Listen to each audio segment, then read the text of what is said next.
Coach, you're one of the most positive people I know, and how do you analyze the fact that it was Marcus who got nailed, for lack of a better word, the defensive, arguably the great man and defensive player of the year, arguably? How do you put it into perspective? Well, obviously this thing spreads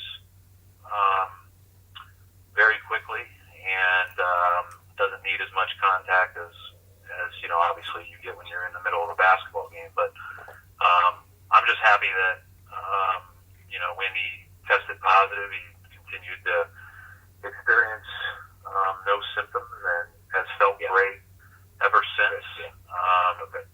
We landed from Milwaukee 15 days ago now, and so that was he's been feeling good. I'm checked in with him as everybody else has very regularly. I've seen him on conference calls a few times, and he seems to be doing really well. And I'm proud of how he kind of took the initiative to tell people that he had it and that he felt good and that he got online and just continued to ask people to practice social distancing and self-isolation. Right now, it's just it's a really unique, unsettling time for everyone. Okay, thank you. Yeah. Brad and Chuck Corrales,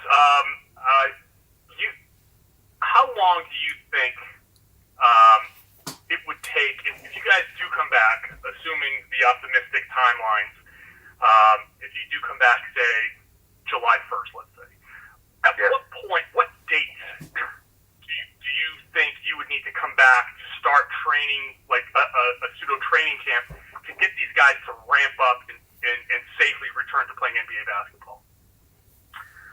Yeah, that's a really good question. If the facilities were open, if they had access to courts right now around the league, then I would say that it would take less time. But obviously, with that being the case, there's going to be, there's ultimately going to be a need for kind of the reacclimation to just the individual drills to ramp up your own individual conditioning, which our guys are trying to do as much as they can in their homes and in their apartments and in those type of things right now. But it's a better question for the sports scientists and our medical staff, but I think it'll be interesting, and that's assuming that we get back to playing. I know they're bouncing around a ton of scenarios right now, but there's no doubt that there would be a kind of getting in shape reacclimation phase that would have to be a part of that. And do you know what the staff is doing for these guys to sort of try to stay in shape in their own? Yeah, I mean, there's all kinds of things going on. There's been bikes delivered. There's been the individual weights delivered. There's some voluntary virtual training sessions, because now obviously we can't make anything. We can't do workouts in person because the facilities are closed. So anything basketball related for us right now is just a voluntary conditioning, strength and conditioning session.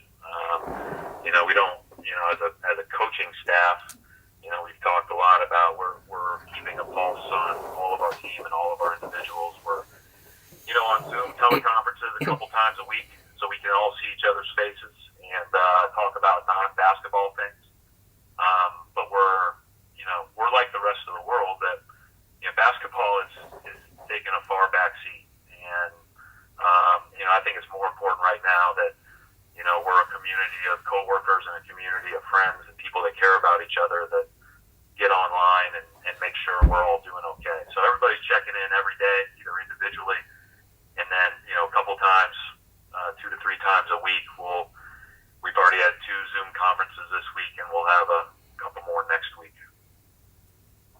Okay, Brad, how much effect if Marcus tested positive? Someone and perhaps other people have tested positive as well. How much did that just drive home the seriousness of this whole thing? think the seriousness, was being driven home before we even shut down games, right? I mean, I think when people start talking about the media restrictions in the locker room and how close we could be when interviewing, we were all flying to Milwaukee that Wednesday after we played Indiana, thinking we would probably play the Milwaukee game with no fans. But obviously that all changed during the Oklahoma City game, and I think that in a unique way, that was a starting point for the whole country in recognizing that. I know a lot of people that have or that have experienced symptoms, or that ultimately were throughout this NBA family that have gotten this. And so it's I think it hit home well before that, Mark. But I do think that Wednesday night will be something that I think we all remember, and obviously the days following that, as we entered this kind of new world. My heart goes out to all the people that are, we're calling sitting at home an inconvenience, right? What a joke! There's so many people that are working so hard every day to try to help our communities and help the sick, and putting their own selves at risk. And I think anytime you turn on the TV, it hits home even more. How are Marcus's spirits, by the way? Great. He's great. Great spirits. Joking as always. Had a Zoom conference yesterday with the team. Told the team we were going to give them their own space to hang out, have fun, and he told us to get off. So he's great. How are you doing, Coach? Like I said, I'm trying to do everything that we're asked to do. We get out, we can go for walks, but I haven't been in my car other than to quickly move it into a new spot, in 16 days, or 15 days. But my thoughts are with everybody who's really facing this thing, and you feel so bad, and I was just putting together a PowerPoint to show our kids, today, that is, where this is nationally, where this is locally here in the New England region, and all the different ways that people are helping and doing their part, as we're kind of sitting in our own little bubbles, being self-quarantined and isolated. Coach Kyle Hightower from the AP. Obviously, while you're, like you said, there's so many things that are not basketball related, going on that you're, it's kind of engulfing the country. As a basketball coach, as you look at the schedule and look at the timeline kind of being pushed back and back and back, do you allow yourself at all to kind of say, if you do go straight to the playoffs, this could be my opponent, right now, if you can end it, or are you so far away from basketball that it's not even on your mind right now? No, I'm doing, what I've done is I've gone through here while I've been at home, all of my typical postseason evaluations. So usually I wait till after the playoffs are over, after the season ends, and do a series of, film studies and those types of things, and just stat studies and individual studies and those. But I'm actually knocking those out now. And in hope that it helps us dial into what we need to do should we be able to resume playing, and what we need to focus on when we get back to practice. It would be a unique situation to be off for as long as we're going to be off, to have to reacclimate, recondition. But you do already have a system in with those 15 guys.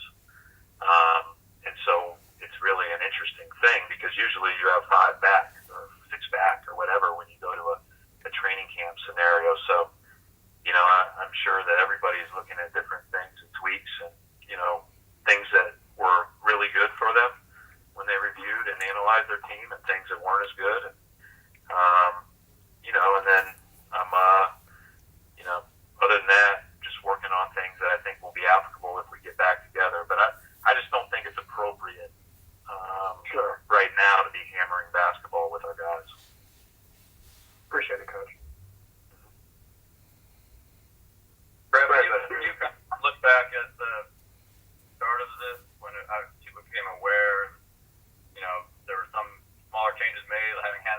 are everywhere and keeping the media away. Do you feel like enough was done during that time, or was it kind of at that time people maybe didn't know enough?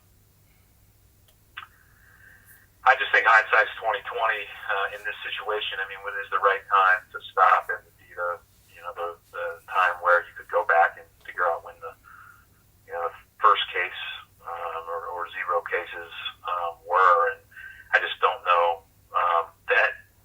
that's a reasonable expectation of people in charge. I think what the league did and how the rest of the country followed suit, I think speaks to a lot about Adam's leadership and our owners and everybody else. It's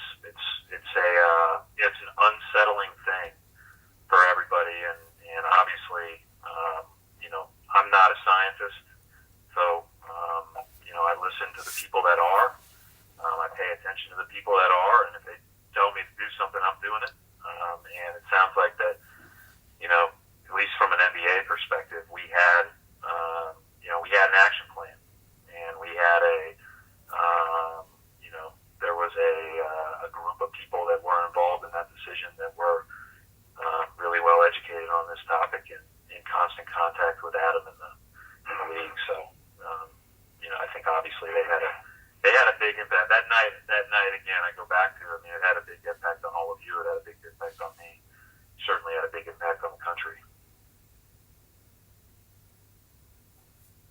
Brad, have you gotten any indication as to if you do return, what possible circumstances it might be under? Like, do you know if you'd be playing at the Garden, or would you be playing at the practice facility or a neutral site? Have you gotten any indication from the league what might be some of that?